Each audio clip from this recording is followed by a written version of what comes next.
얼마 전에 언어 교환 어플에서 알게 된 한 외국인이 채팅으로 나에게 이런 질문을 했다.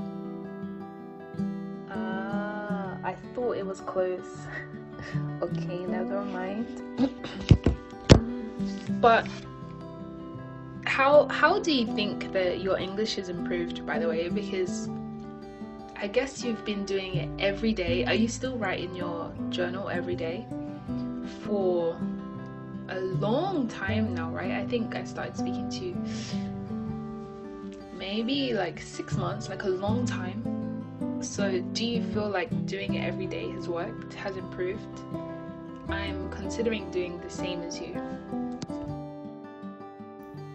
그리고 나는 이렇게 답을 했다. 만약 도움이 안 되었다면 내가 이렇게 오래도록 일기를 쓰지 않았을 거야. 영어 일기는 여러모로 엄청 도움이 돼. 하지만 전제 조건이 있어. 영어 일기는 아웃풋 활동이야. 그래서 만약 영어 일기만 믿고 영어 일기만 쓰면서 실력이 늘기를 바란다면 별로 효과가 없다고 할 수 있어. 효과가 있더라도 아주 미비할 거야.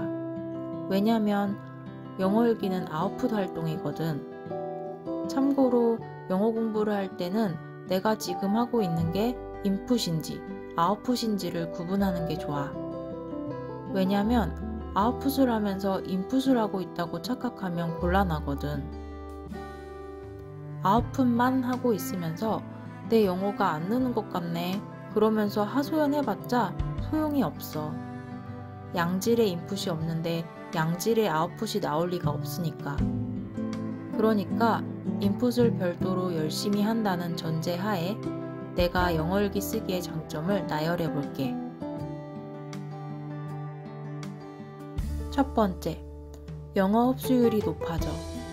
영어일기를 쓰면 인풋 활동을 할 때 유용한 표현들이 눈에 확 들어오고 좀 더 잘 외워지는 효과가 있어.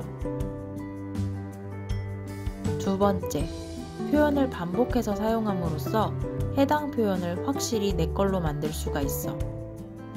한 번 썼다고 그 표현이 바로 내 거가 되지 않아. 그냥 아무 생각 없이 입에서 자동으로 그 표현이 나오려면 몇 번이고 반복해서 사용을 해봐야 해. 그래서 일기에 늘 새로운 내용만 쓸 필요는 없다고 생각해.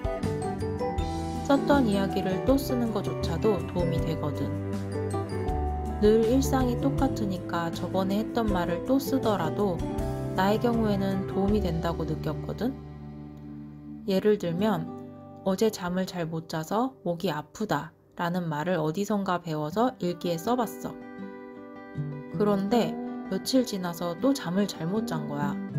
그래서 그 내용을 또 쓰려는데 잘 기억이 안 나더라고.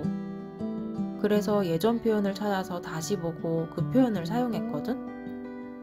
그렇게 몇 번을 반복했더니 이제는 더 이상 그 표현을 다시 찾아보지 않아도 머리에 쏙 들어가 있더라고.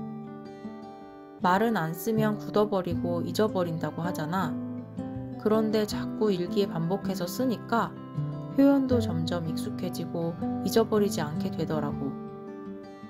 그리고 다시 말하지만 처음 사용해보는 표현은 한 번 일기에 써봤다고 해서 완전히 내 거가 되지 않아. 하지만 다음에 그 표현을 또 쓰고 또 쓰고 그러다 보면 완전히 내 표현이 되어 있어.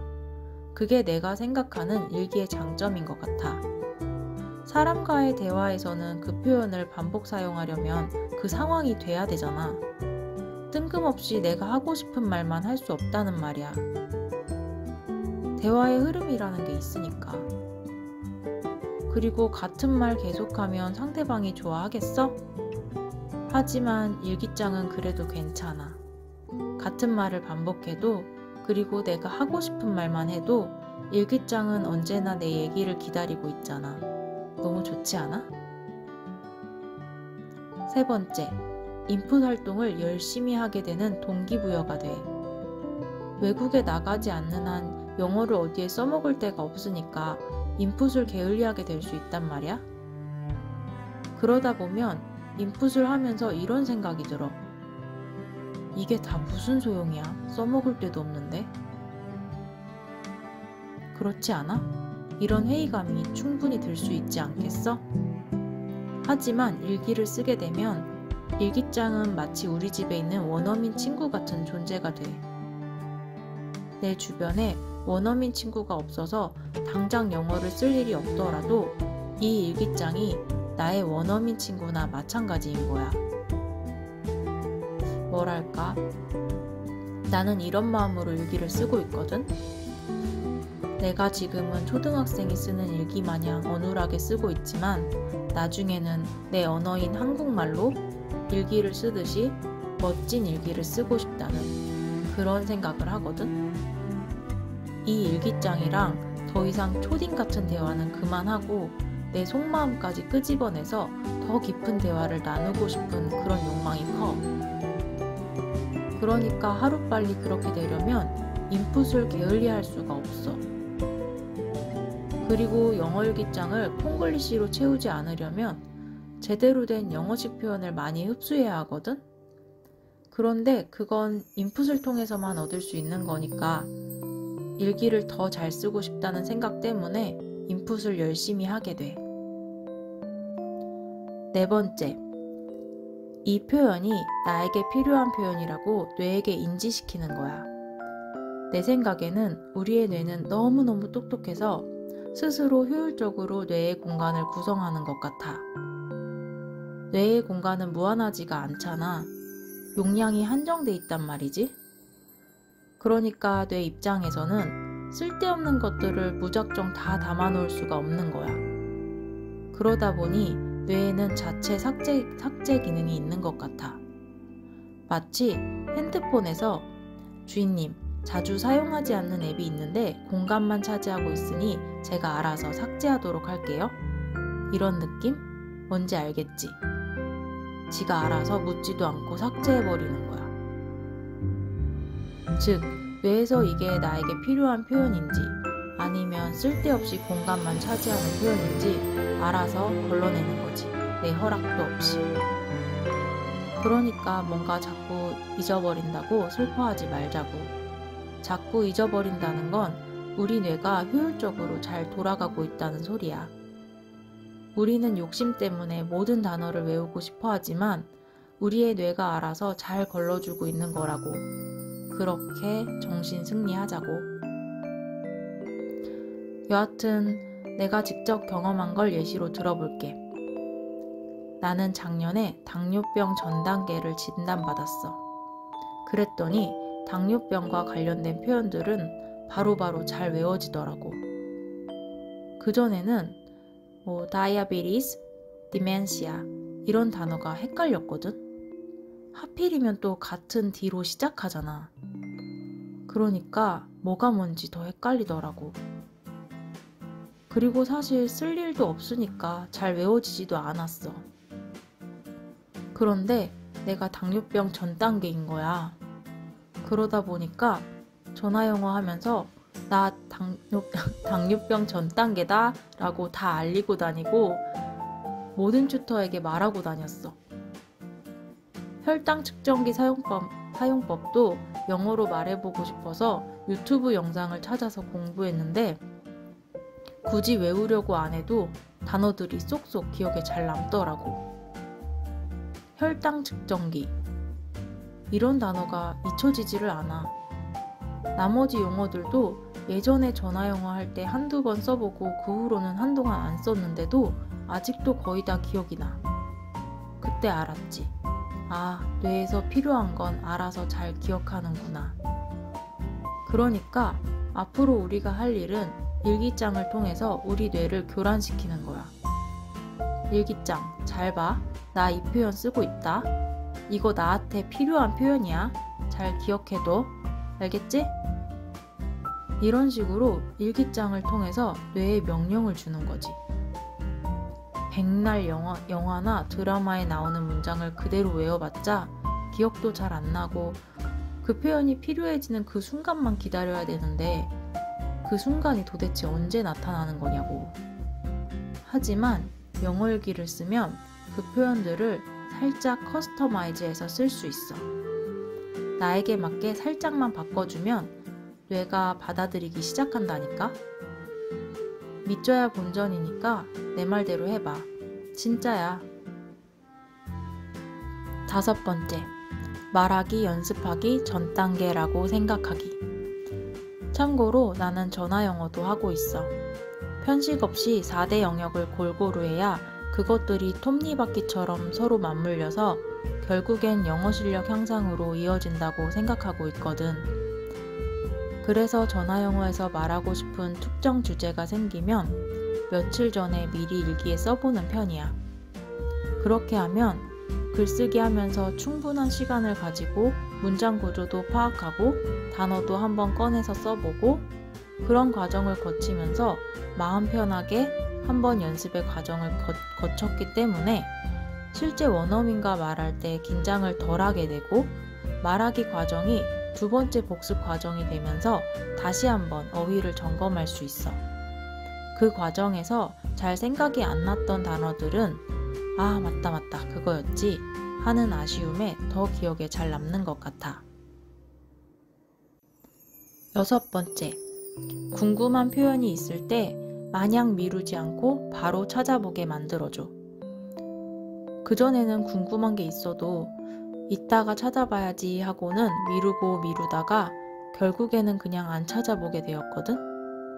그런데 영어 일기를 쓰려면 그 표현을 알아야 하니까 궁금한 게 생기면 미루지 않고 바로 찾아보게 돼. 나는 어떤 가전제품을 새로 구매하거나 집안에 있는 물건 중에 영어로 얘기해보고 싶은 물건이 생기면 그걸 영어일기 소재로 활용하고 있어.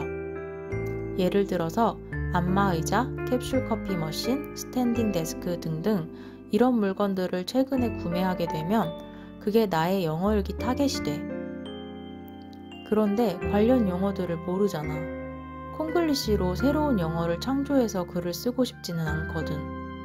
그러니까 키워드만 알아내서 유튜브 영상을 찾아보기 시작해. 그리고 영상에서 배운 단어들을 가지고 일기를 쓰는 거야. 그러니까 모르는 게 있으면 미루지 않고 바로 찾게 돼. 특히 나 같은 경우는 하루도 빠짐없이 1000회를 채우는 게 목표란 말이야. 그러니까 귀찮아, 다음에 찾지 뭐 그러면서 미룰 수가 없어. 왜냐면 늘 일기 소재가 없어서 고민이거든. 소재가 생긴 것만으로도 다행이니까 얼른 관련 표현 공부해서 일기로 쓰게 되는 거야. 만약 내가 일기를 안 썼다면 그리고 쓰고 싶을 때만 썼다면 예전처럼 또 미루다가 그냥 그렇게 또 잊혀졌겠지. 왜냐면 당장 써야 되는 게 아니니까. 급한 상황이 아니니까. 그런데 일기를 매일 쓰는 경우에는 당장 급하거든.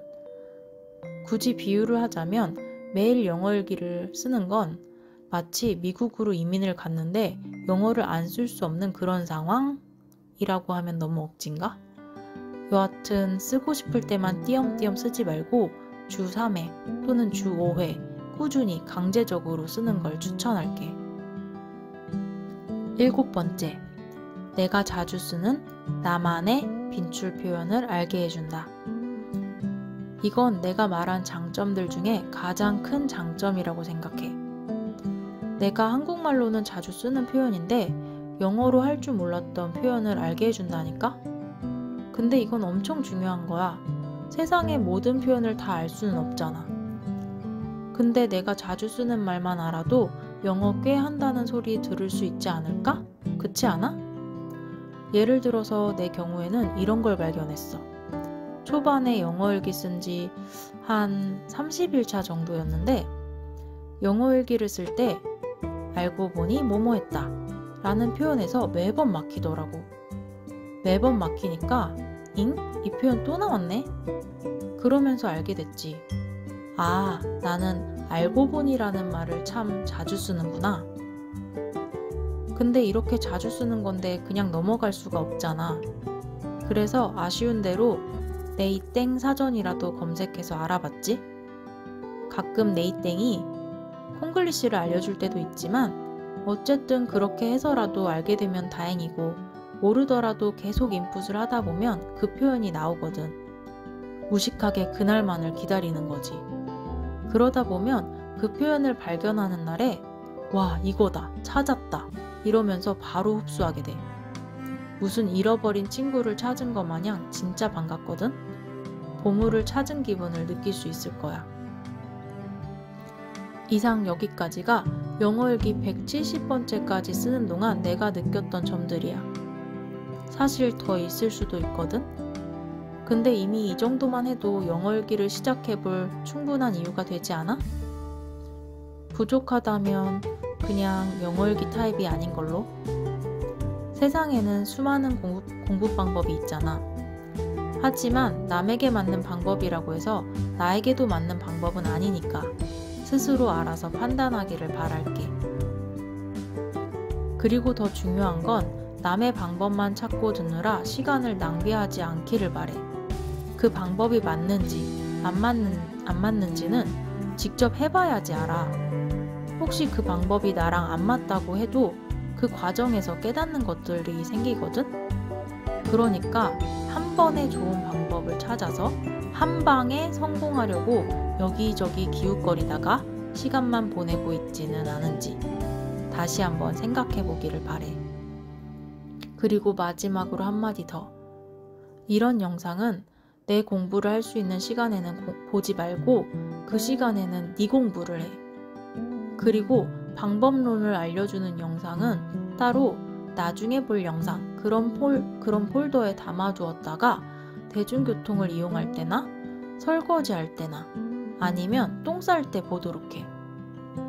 나머지 시간에 금지라는 나만의 규칙을 만들면 좋을 것 같아. 남의 방법들을 안 보기에는 너무 궁금하기도 하고 뭔가 이런 영상들은 끊을 수 없는 중독성이 있단 말이지. 그리고 내가 미련스럽게 잘못하고 있는지 중간 점검을 하기 위해서라도 필요하기는 하니까 다 시간 낭비니까 이제부터 그런 영상들은 보지 마 라고 말할 수는 없겠어. 여하튼 이 영상이 도움이 되기를 바랄게. 안녕.